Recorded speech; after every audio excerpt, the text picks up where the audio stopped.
So this I call About Jolie 2. Sounds like a bit of a pun.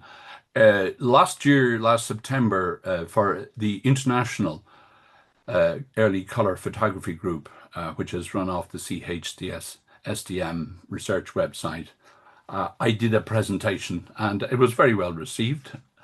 Since then, I've done some work, some research. We now have a group going in Dublin called the Friends of Jolie, one of whom includes a grandson of Jolie's best friend, and I will show you some stuff from the album which he brought over to us last Tuesday. And in addition to that, we've done some work on restoring the color in Jolie's slides with my friend Jan Habiska from Prague. So I'm going to launch in and just talk about John Joly, the man. First of all, he grew up in a family of very high achievers, and they had actually come from various countries in Europe to Ireland, but they were Irish. They were established here in Ireland, and they had counts and all kinds of people in their background. They also were very, very bright. He had a cousin who was one of Ireland's top astronomers. In addition to that, I think his uncle was the man who basically started the collection that started the National Library of Ireland.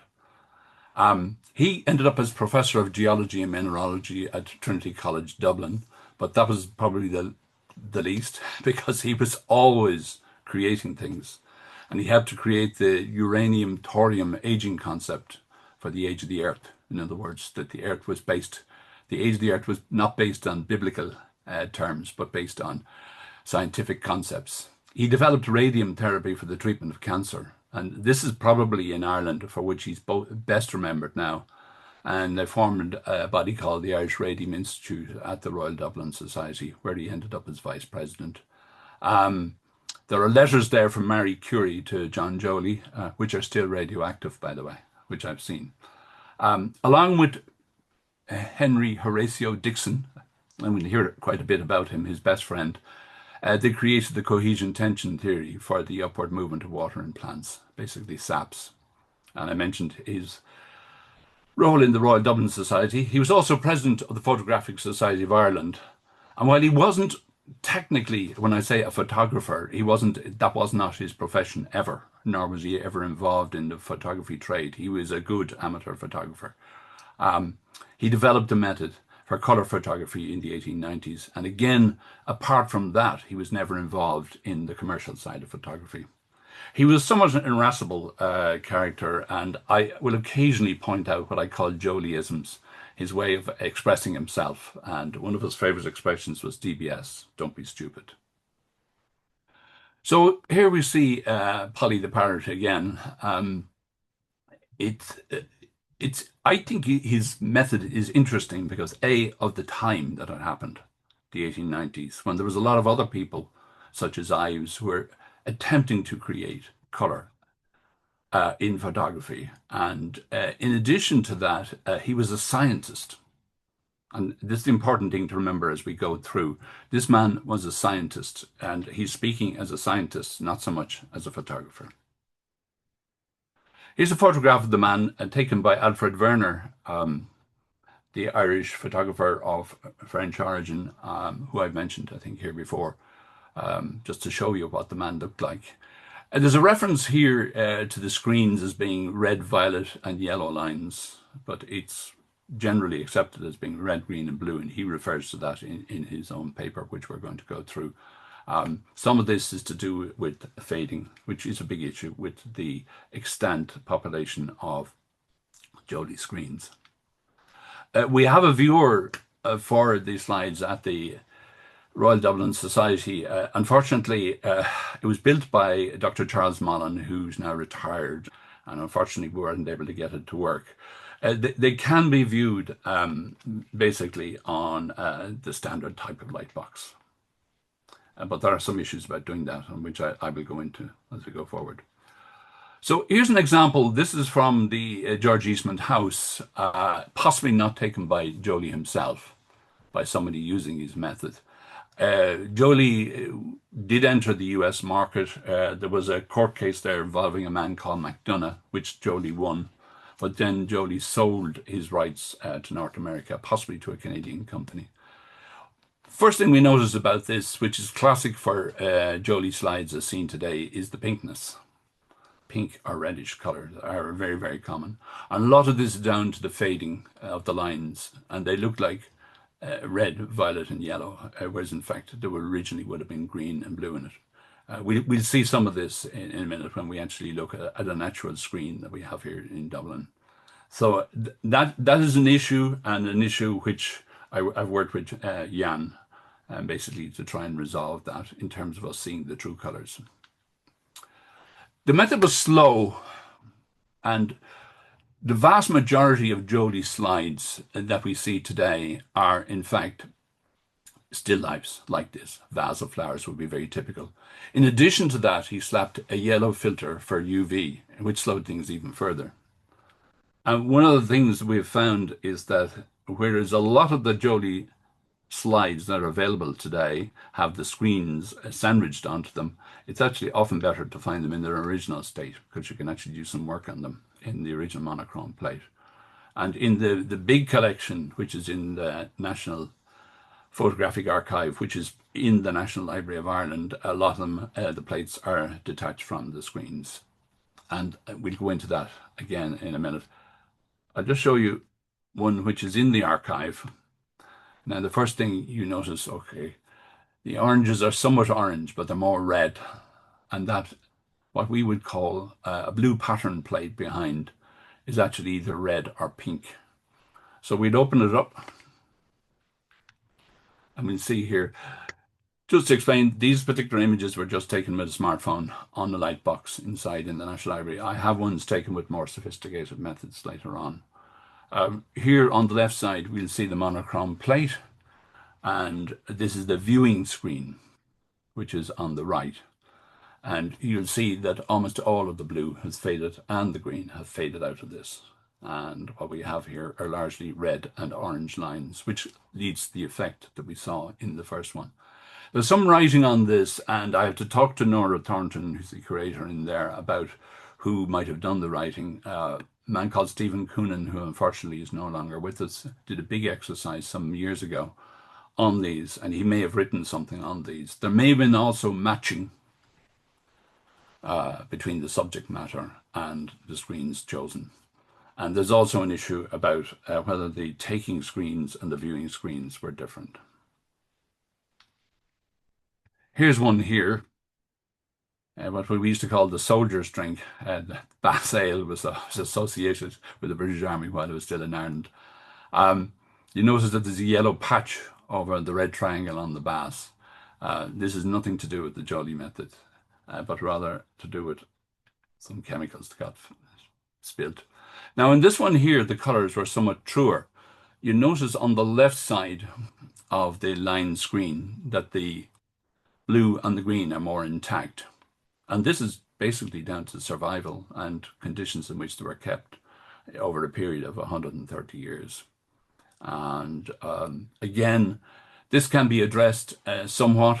There is one particular collection which I've seen recently, which is very, very well preserved because it was in an album and it wasn't moved around, and the album was kept closed most of the time. So there was no sunlight, etc., coming in. So what I'm going to do now is go into the boring bit, and I want to apologize to all of my audience for this. Joly first described his method in public at the Photographic Convention of the United Kingdom in June 1894. Chairman of that convention was his good friend Sir Howard Grubb, and anyone who knows me knows my fondness for the work done by the Grubbs, and I have a collection of their items. Joly did this one in June 1895, a year later, after he had submitted his patent application. And it was an address to the Royal Dublin Society. We may later on see a photograph of the place and also the magic lantern he used for his demonstration. So let's launch in. Can I ask that people try to listen to what I'm saying as opposed to try to read these? There's sometimes a lot of text. I just want to show the flow of his thoughts here, rather than basically to expect people to read these at a very fast rate. I do have a full PDF of this presentation, and I'm happy to share this with everyone. He starts by reviewing the existing science, the extant knowledge, and he goes back to James Clerk Maxwell and a paper on experiments in color as perceived by the eye.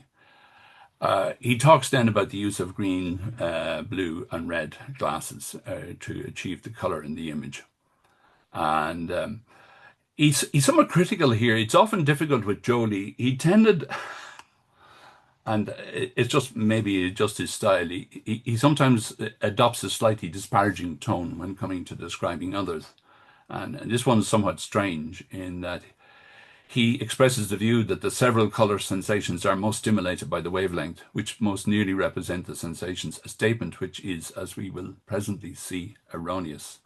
And the fact that we have Andrew and Jan on today, we can maybe get them to comment on that. And yet he accepts in the next slide that Maxwell correctly defined the theoretical conditions governing the choice of light filters. So he was both condemning him and praising him at the same time. And he said, yet he had an erroneous notion as to the rays, which caused the maximum stimulation of the primary color sensations, and fell into a logical error in practicing his own invention. So there you are, damning with faint praise, and that might be called. He then goes on to review others. He mentions others who had attempted color methods between Maxwell's time and his. He refers to Colin, Ducos de Haron, and Van Ronsonnet. And he said Maxwell's correct theoretical ideas appear to have been unknown to those writers.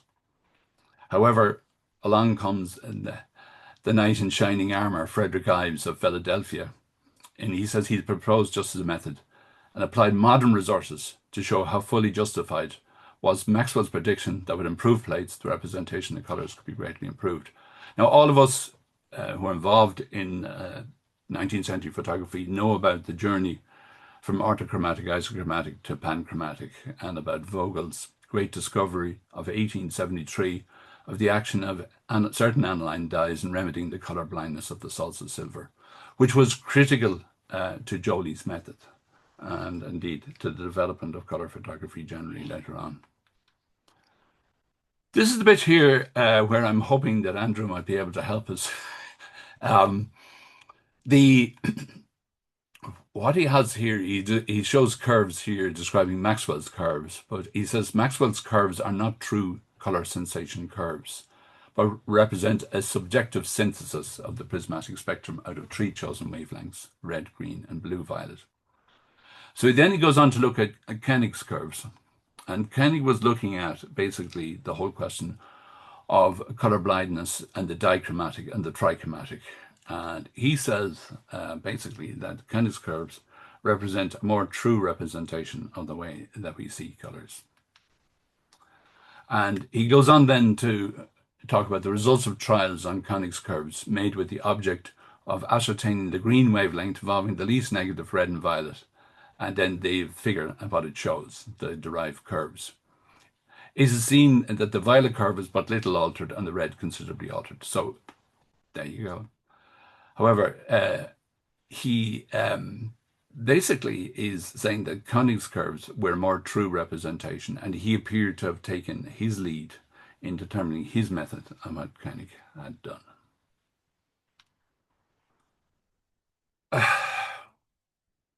Lovely expressions here. He says, I now proceed to describe a mode of applying the foregoing principles which is free of the objection of cumbersomeness, which some might argue against that, which enables us to realize a concrete image in transparent colors. So he talks about the plate that can be produced, and this bears an image of the object in natural colors, as he perceived it. There's one very important sentence here towards the end, however, which is possibly critical to the way forward, and that in this new method there is but one image photographed. The ordinary camera lens and backs are used without modification. And that was an important step forward in Joly's method, in that while he separated the dyes of the colors into a screen, they were all in the one plane together. And an ordinary camera could be used, provided you could get into the DDS, into the double dark slide, both your monochrome plate and your screen. So he's talking here about the first class isochromatic plates which are available in his time in the market and which are sensitized down to the Red Sea will give very good results. And that was very insightful of him, in my opinion. He then goes on to describe how the screen, the taking screen, operates and how the silver salts are excited to become reduced to the photogenic material in which the sensations of redness, greenness, violetness, terrible word, would have been actually excited in the several nerves of the retina had the image been formed upon it. So therefore, in his insight here was basically that the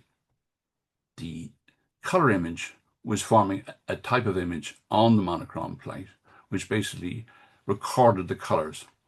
The big issue with, and those of us who are experienced at photography know that most black and white materials from a certain period onwards could record color but couldn't reproduce it. And therefore, the screens are very important. He goes on to describe his own screens, which were 200 lines to the inch, and he describes them as being coarse. A friend of mine, Alan Phelan, who currently has, he may be on this watching here today, he's currently got in the Venice Biennale, he's got a set of plates which he's created using 70 lines to the inch, in which he's creating modern art using the Joly process. And if any of you visit Venice between now and October, you can go and see Alan Phelan's thing. I think it's in the Arsenale Pavilion in Venice.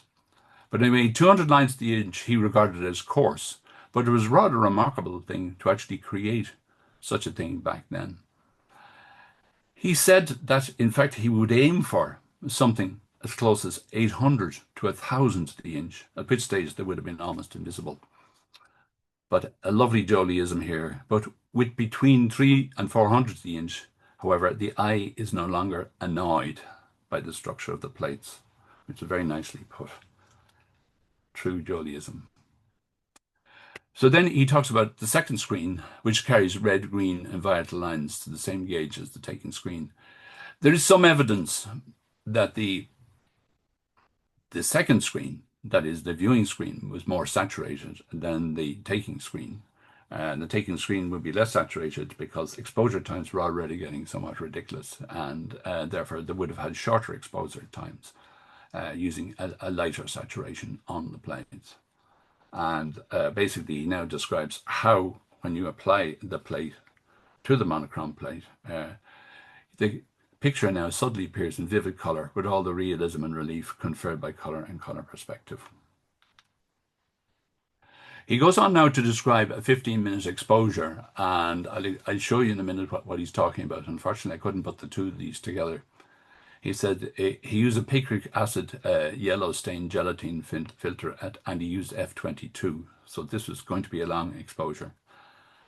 He was trying to cut out UV, and I used a long focus 11.5-inch lens.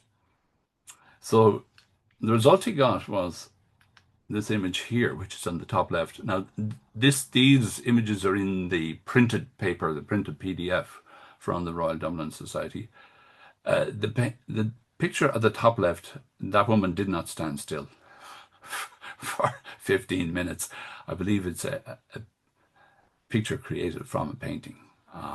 But however, I believe that the one on the bottom left, which shows bandsman or guardsman in Trinity College, took a mere 4 seconds at f10, according to Joly.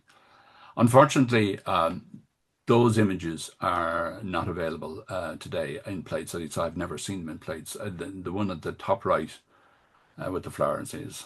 However, I do have, and I will show you later on, an outdoor image taken with a Joly plate. So here's something somewhat ironic. He refers to the photographic plates upon which the negatives were taken were Lumiere's panchromatic series, sensitive as photographs of the spectrum showed down to the C-red. A couple of things here. First of all, the mention of Lumiere, particularly in the light of what Eddie Chandler said. To a certain extent, Eddie was simplifying because there was obviously a gap then between Joly and Lumiere's, and they weren't, I never have perceived them as direct competitors, except he was using Lumiere's plates. What is interesting is the use of the word panchromatic in 1895. This is just a reprint. I haven't added anything to it. This is a reprint of what Joly said. Whereas I associate panchromatic with a slightly later period. We can discuss this. And then he mentions methyl and hydroquinone mixed. But the actual development didn't deal with the color. The development just dealt with the monochrome plate. There's another Jolyism here.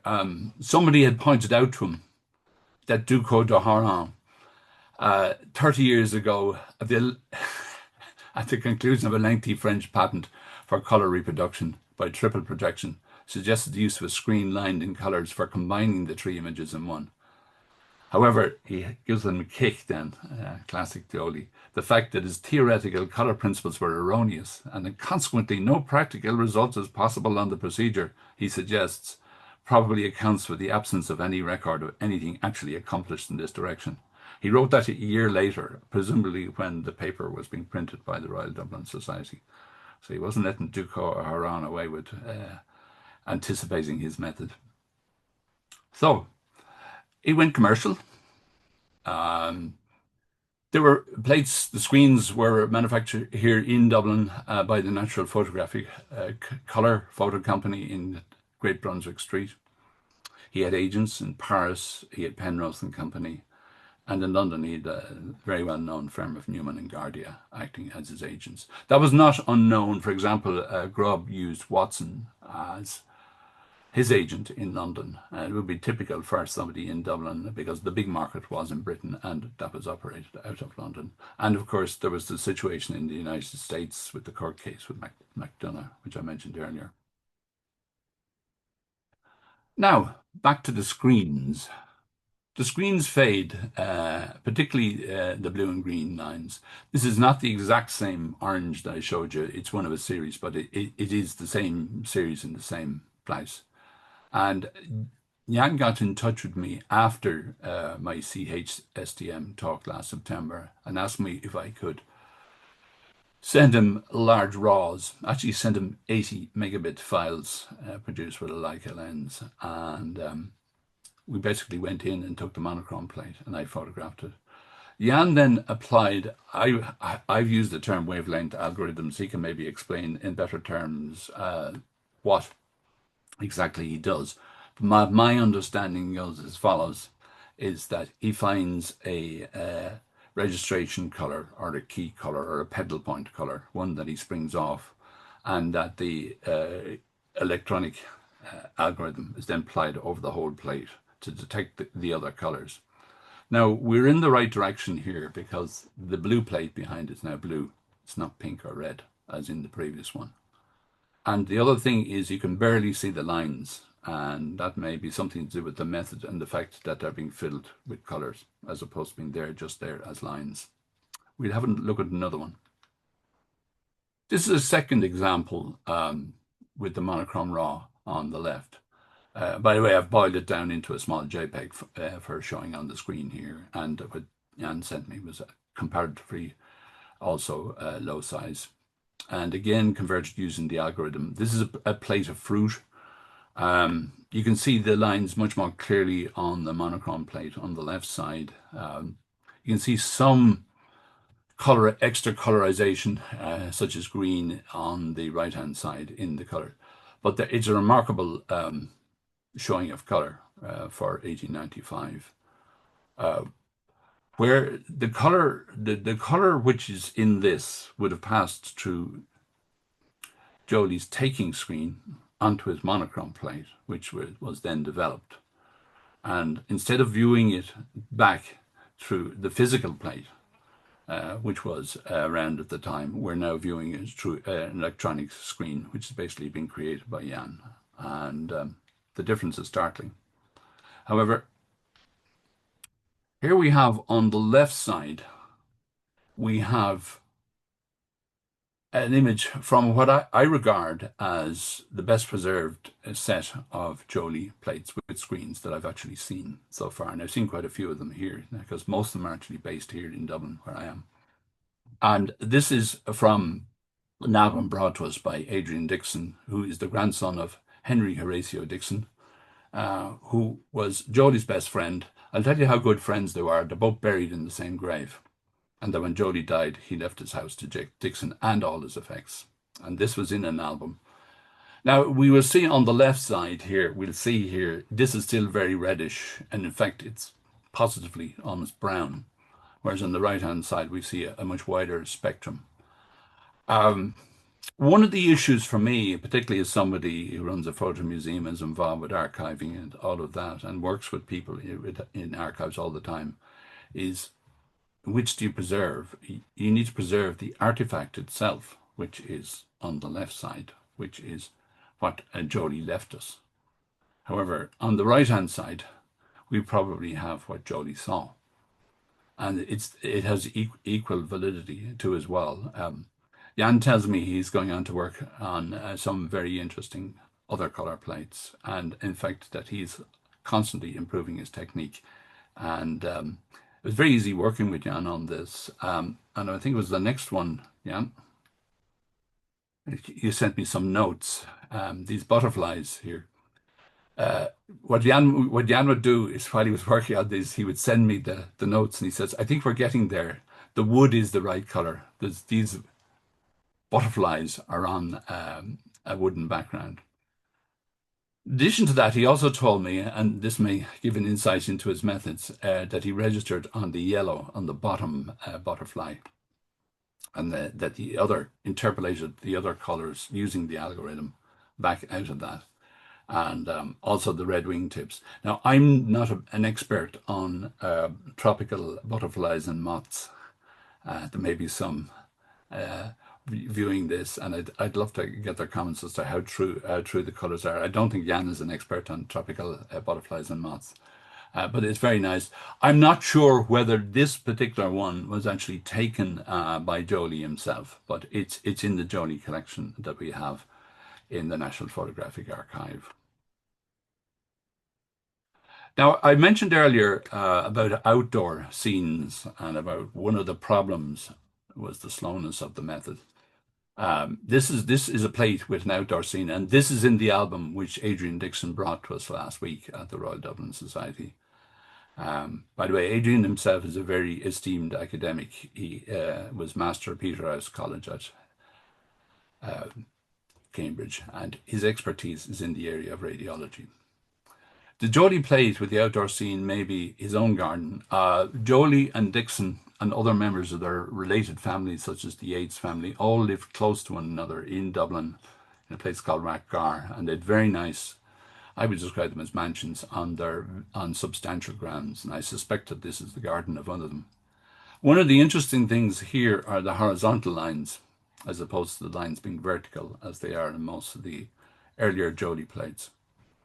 A lot of the earlier Joly plates that we're seeing here are repeats. In other words, you see the same subject matter coming over and over again, which may imply that there were demonstration sets. This may or may not have been part of a demonstration set, and may have been a personal image which was taken, but it's still very interesting.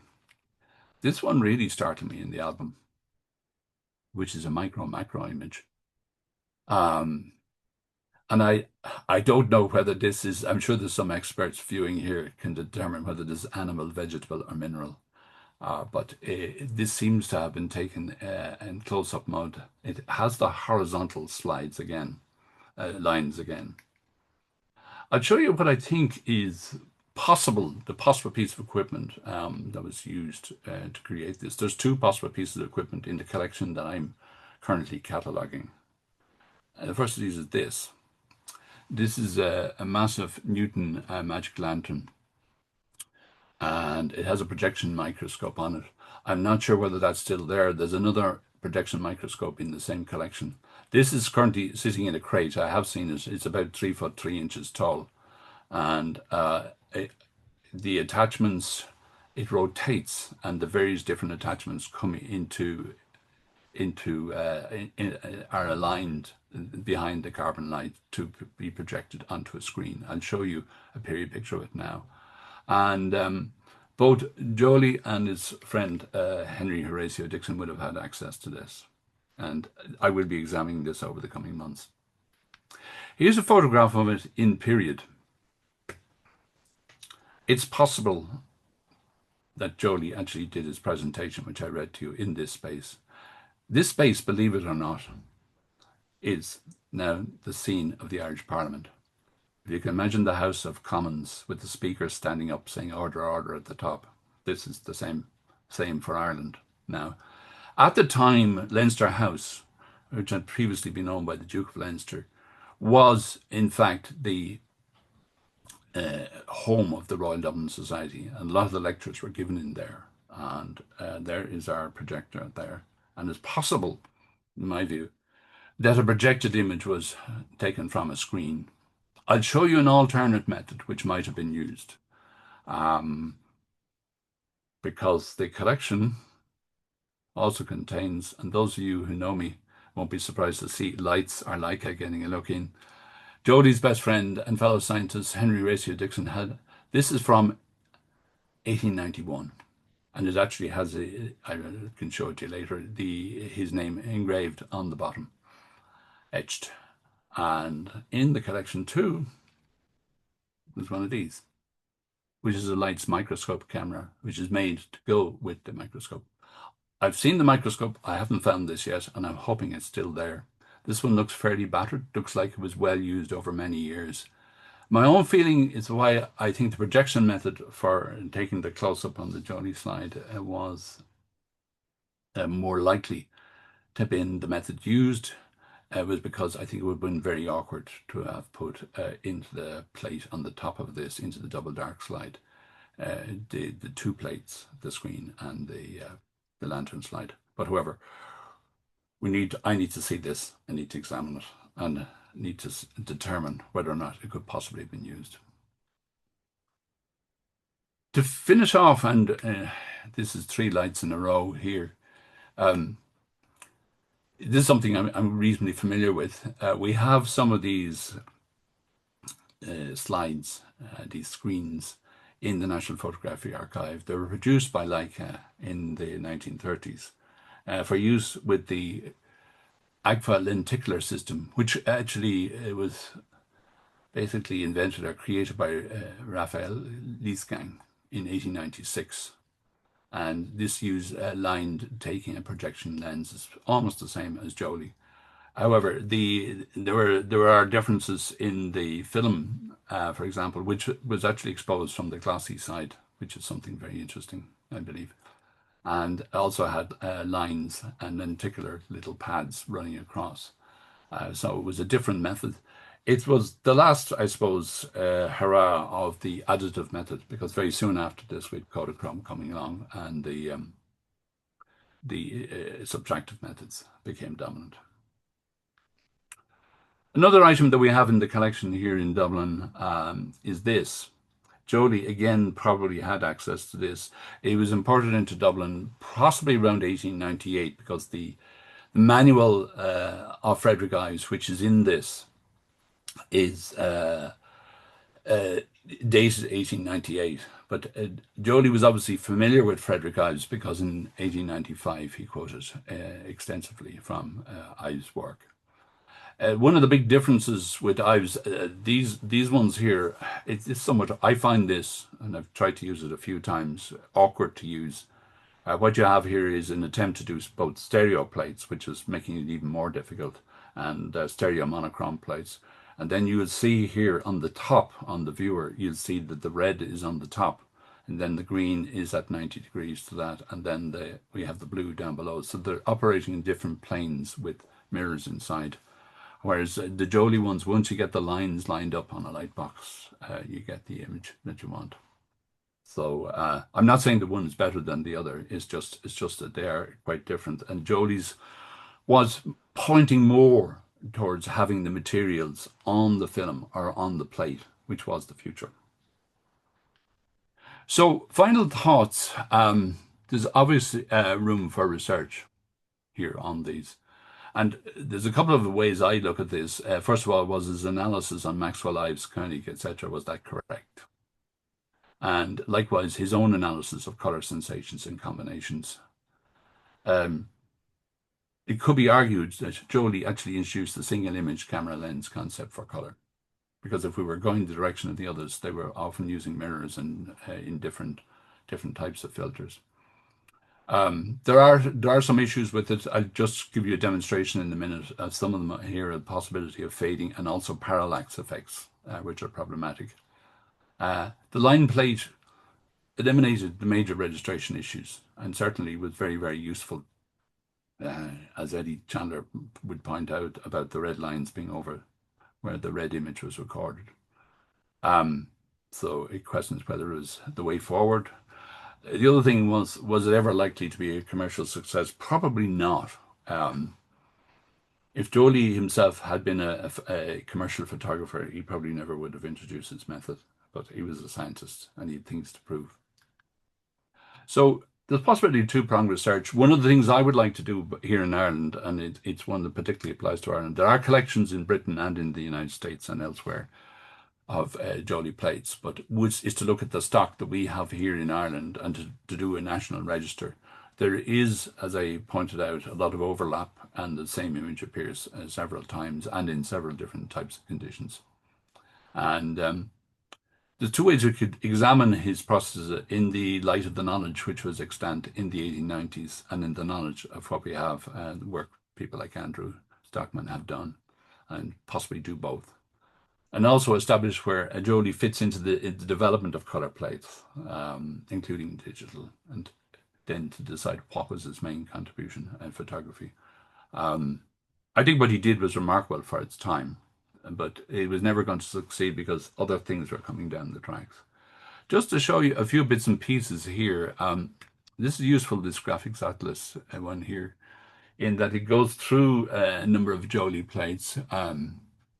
He refers here to the slowness and to the fact that most of it is still life, and to how the colours are produced. He says here the green lines in the Joly colour screen are prone to fade completely, shifting the colour balance towards pink, something we'd already noticed. Then there's the screen. Again, it's the screens that are faded, and this is more or less the same as the one I showed you earlier from the Eastman Museum. And then there's parallax effects. One of the problems when you're looking at a Joly plate, and I don't know many watching here have actually attempted to actually view one on a light box, but if you don't have the light coming directly through at you, if there's any kind of bend in the light as it's coming through, you will end up getting complementary colors, such as this one here. And then there's other things in preservation, such as delamination, etc. So, and then to bring the matter up to date, and I'm glad we have Andrew here because there's a lot of work has been done. Chris Dainty has told me about it, the Colour and Vision Research Laboratory, and there's a lot about colour and colour perceptions and colour codification. And Chris even told me recently that you're going to buy a tin of paint, that some of the work of this body feeds into that. So there we go. And then finally, just some acknowledgements. I want to acknowledge Eddie Chandler, the man who first introduced me to Joly 44 years ago. The National Library and Photographic Archive of Ireland, particularly the two women mentioned there, Nora Thornton and Barbara Bonini, they're absolutely fabulous to work with. And I know that Nora in particular, it's her life's passion to unravel the mysteries of Joly. And there's Jana Biske, who's on from Charles University in Prague, at the Royal Dublin Society, which is facilitating us in a group called Joly and Friends. And I want to mention Natasha Cern, who's the librarian there, and Nicole Collins. Adrian Dixon, who's the grandson of H. Dixon, who was involved with Joly, and Kieran Walsh, who is the shop steward of the Joly and Friends group, and Patrick Cunningham, who photographed that album of Adrian's.